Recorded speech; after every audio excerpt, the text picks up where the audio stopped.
Hey everybody, I hope this video finds you with happy hearts and joyful spirits, but if not, know that you have the power within you to change it simply because you want to.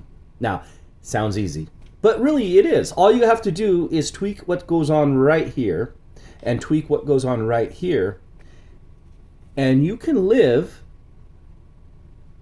in tragedy with hope and peace in your heart. It's absolutely possible. I know that it's difficult to hear that at first glance, but we really are the only species on this planet with enough awareness, self-awareness, to be able to say, hey, I'm feeling something that I don't want to feel. And because I feel that, and I'm aware of it, I have now the ability to change it. I think oftentimes as humans we forget that. We want to say, I feel a certain way because of this person or because of that event or because of whatever the experience it is that you have. That's the reason I feel this way. Whether it be joy, sadness, excitement, anxiety. We always think and attach something or some experience or someone to that feeling and say it's because of them or it's because of that. But that's not true.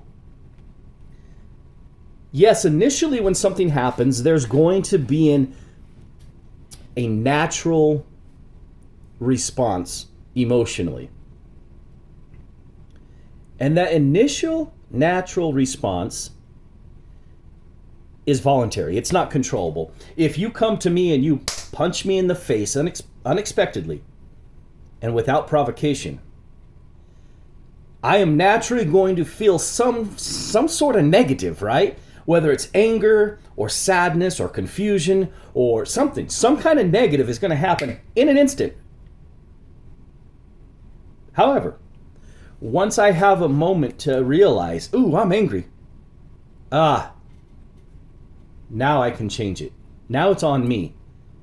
Because once I recognize I'm angry, I now have to make a decision. Am I going to remain in my anger? Or am I going to figure out a way to let go of that anger and embrace the possibilities of happiness, the possibilities of joy, the possibilities of contentment in my life? We can't have contentment if we have negative feelings. We can't have joy if we have negative feelings. We can't have happiness if we have negative feelings. We can't have peace if we have negative feelings. Negative feelings lead everyone to destruction. Or at the very least, having and holding on and harboring negative feelings about anything, at the very least, if it doesn't destroy you, it will stifle your ability to reach your full potential. You won't be able to. So we got to figure out ways how to let certain things that are beyond our control go. You can't fix what already happened. If I walk down the street and I stub my toe and it hurts and it's bleeding, I can't unstub my toe. It's already done. Because of that, now I have to figure out what can I do with my toe and with the pain of my toe to minimize that pain and maximize my ability to get beyond. So I might hold pressure, because often when we have a wound, pressure helps us to minimize the pain and maximize our ability to move on. So I might do that. I might put some type of cleaning agent, peroxide or something, to sterilize the area and then dress the wound. But when I do that, it might actually be a little bit more painful. It might hurt more to put that cleaning agent on there, that sterilizing agent on there, but that's going to protect me from future infection. Sometimes it's the same with our heart and our emotions. Sometimes we have to find a way to minimize the impact of that pain that we're feeling so that we can maximize our future recovery and our future joy. Now, anybody who's ever stubbed their toe, and I've done it many times, and sometimes I've stubbed my toe so hard that I've ripped skin off the front of it, or maybe even a toenail. I've ripped a toenail so badly that I thought, oh man, this pain's never going to end. But I will tell you that it did. It ended. And I can run, I can walk, I can skip, I can jump, and I can do it with joy and without pain. Why am I saying all this? Well, I'm saying this because in every human, there is going to be time in their life where things are not going to go exactly as planned. And painful things will happen, and oftentimes it will be beyond your ability to change it. Sometimes things happen to us, negative things happen to us by the choices that we've made in life. Sometimes they happen to us by the choices other people make in life. But it always happens by a choice.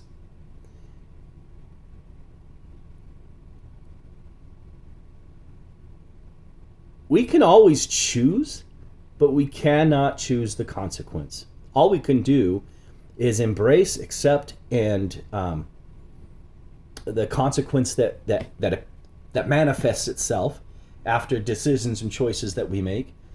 Accept it, embrace it, and then figure out how to cope with it, get through it, get beyond it, and maximize your potential. Okay, a lot of rambling here. So what's the bottom line? What's the story? Someone recently lost a relationship that meant everything to them. And this person has expressed to me the tremendous amount of pain that they are feeling and the difficulty that they're having in rising above it and getting beyond it to be able to maximize their potential happiness.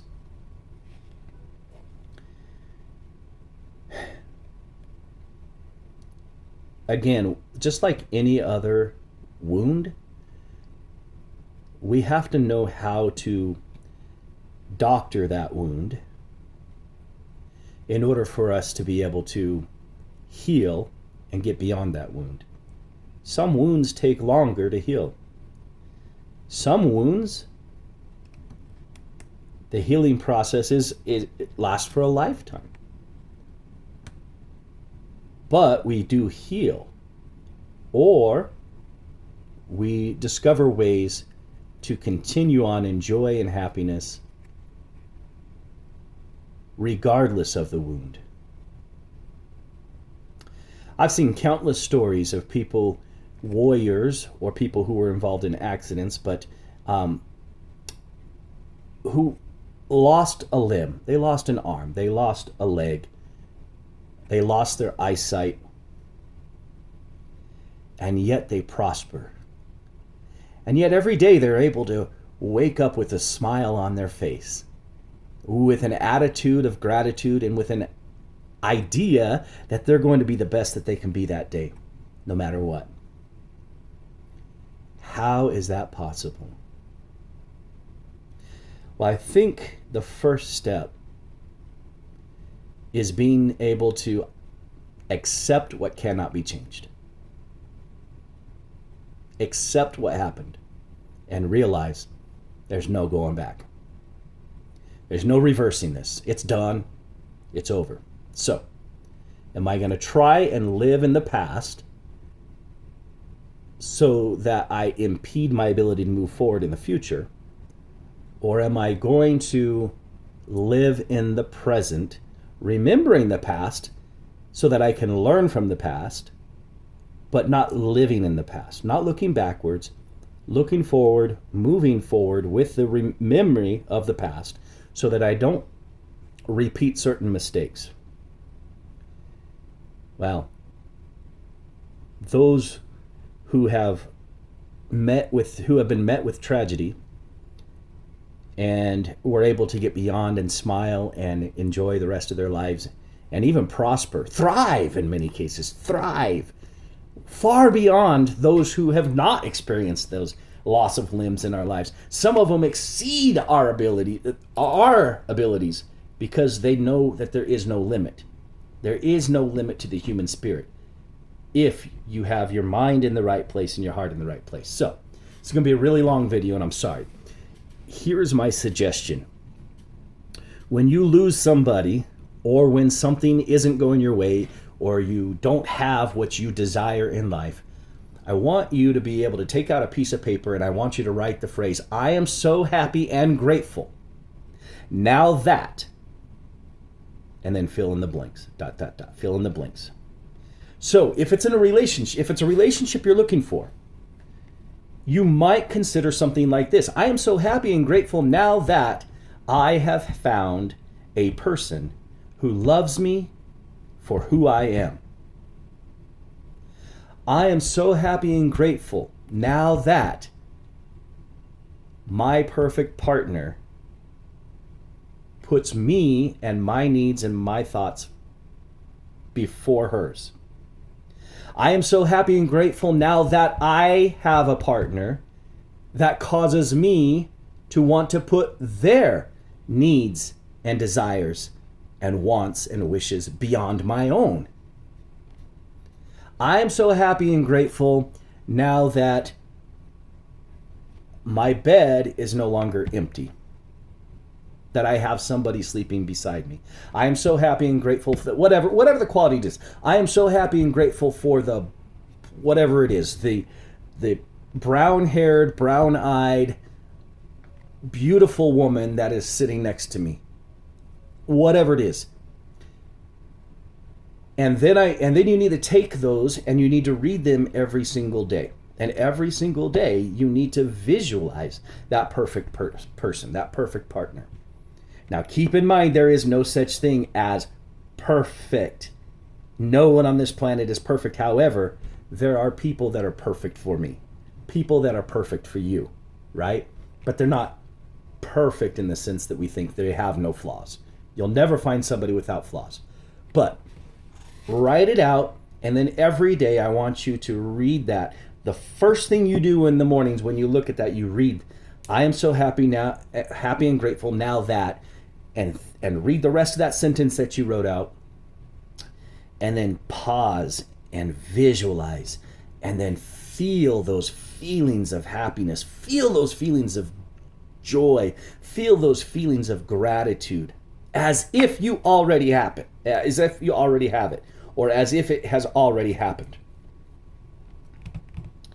And then at night, before you go to bed, do the exact same thing. If you can do that day in and day out, and then you live your life as if these things already are happening in your life, the past will fade, the presence will be emboldened, highlighted, I should say, and the future will be nothing but hopeful. And at some point, everything will manifest itself in the most perfect way for you to receive what it is that you are seeking. But it all starts right here. You first have to have it right here in your mind, in crystal clear. Feel it right here in your heart. And then be grateful for it. And it will manifest. So, if it's a new partner you're looking for, don't park your car in the middle of the driveway. Park it to one side so there's room for your partner's car. If it's a new partner you're looking for, don't sleep on both sides of the bed. Sleep on your side of the bed, leaving that space available for your perfect partner. If it's a partner you're looking for, don't use your entire closet space. Use half of your closet and hold that other half for your perfect partner. You have to have room you have to be open to being able to receive, and that includes your heart. So if you want to give your heart fully to another person, you have to clear out the clutter of the past that is not allowing your heart to be open to receive. If you're holding on to the past, you can't receive the future gifts because it's too full. Your heart is all cluttered up. Nothing more can go in there. So you got to release that. However you can, you got to release that. There's so much I want to say, but I'm already a very long video, so I'm going to end it here. I hope this video helps. I hope this video gets to the person that this video is supposed to get to. And I literally pray that everybody who is seeking that peace, joy, and contentment will practice just a few things every day to make today just a little bit better than yesterday and tomorrow just a little bit better today. And if we do that, when you look back on the end of your life, you're going to see how far you came, and you're going to rejoice for the glorious experience that you had in this lifetime. Have a good one.